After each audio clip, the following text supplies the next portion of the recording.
Every fiber holds a story, from baby clothes to dresses that you can't fit into anymore, to the shirts, the clothing of loved ones, the clothing of those who have passed on. What I have here, lots and lots of baby clothes, actually, lots of baby clothes.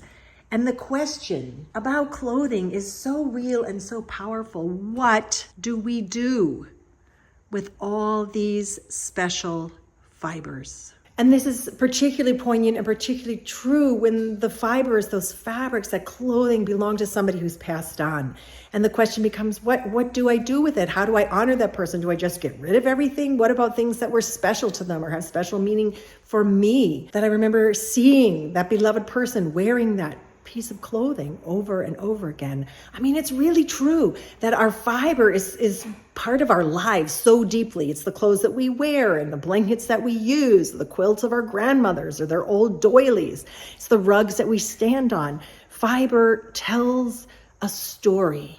And we, as people who inherit that fiber from people who've gone before us, want to keep that story alive.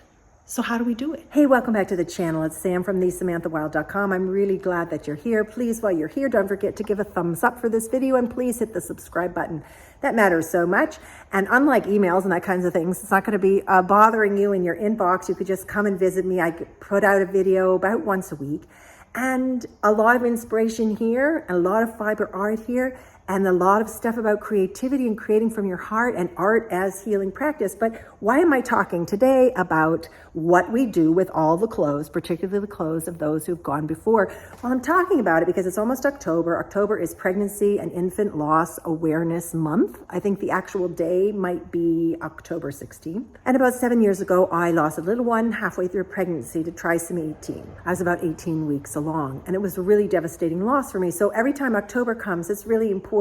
And I really love to be able to share something that I have done out of my grief and that I help others with, which is to take those fibers, those fabrics, those, in my case, the little baby socks or the baby clothing or your husband's ties or your grandmother's doilies, and I weave them to create something new. But that something new is made from the something old. It is a powerful, beautiful, and healing thing to do.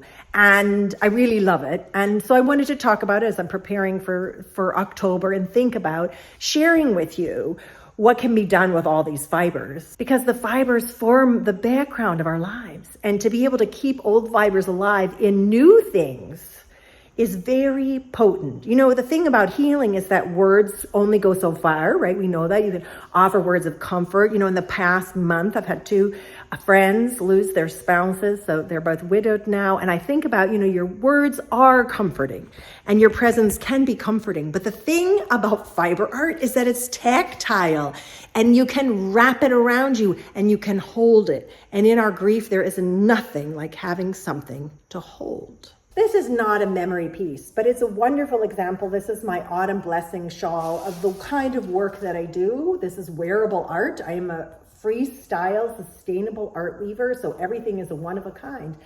And shawls, which is what this is, give that amazing sense of embrace and comfort. You know, I remember after I had my loss, and I didn't have a baby to hold, I just wanted to hold that baby. I wanted to hold something. And the thing about shawls, but you can also have memory tapestries, memory clothing, is that they hold us, but we also get to hold them and touch them and feel them. The tactility, the texture, the really presentness of fiber in our lives, and then fiber art when we have our memories woven into it. I mean, there's nothing like it.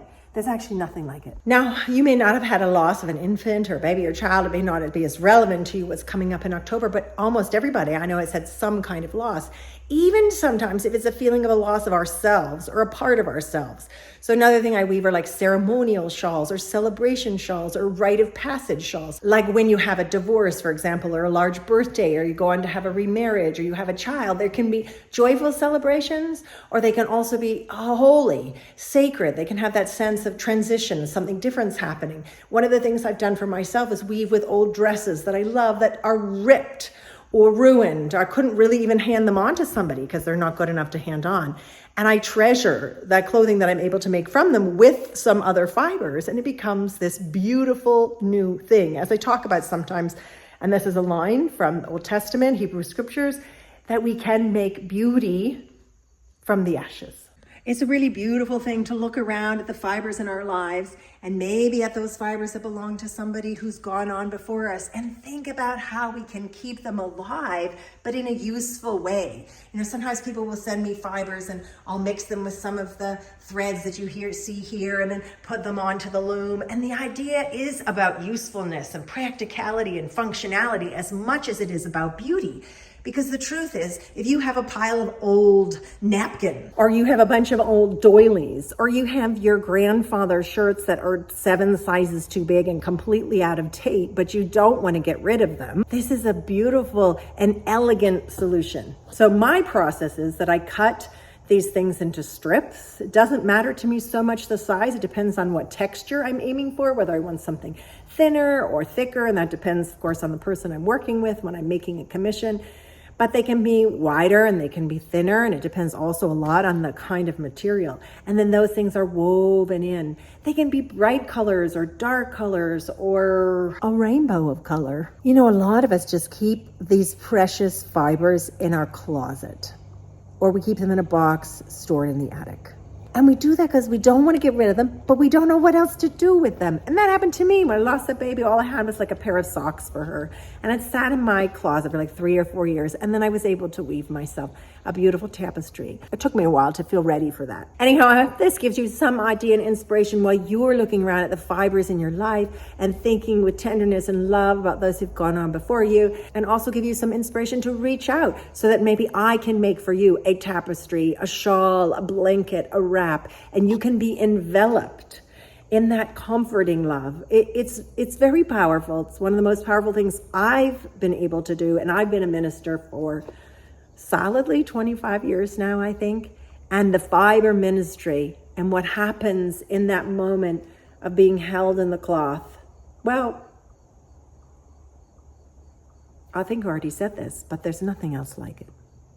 So you can always reach out to me, sam@thesamanthawild.com. I'll put all those links and my links down below. If you enjoyed this video, please give it a thumbs up. And don't forget to subscribe, hit the notification bell so you know every time a video comes out, which usually, but life can get kind of chaotic with all my kiddos, usually is on a Friday. And in the meantime, I hope you have a beautiful, creative, and healing day.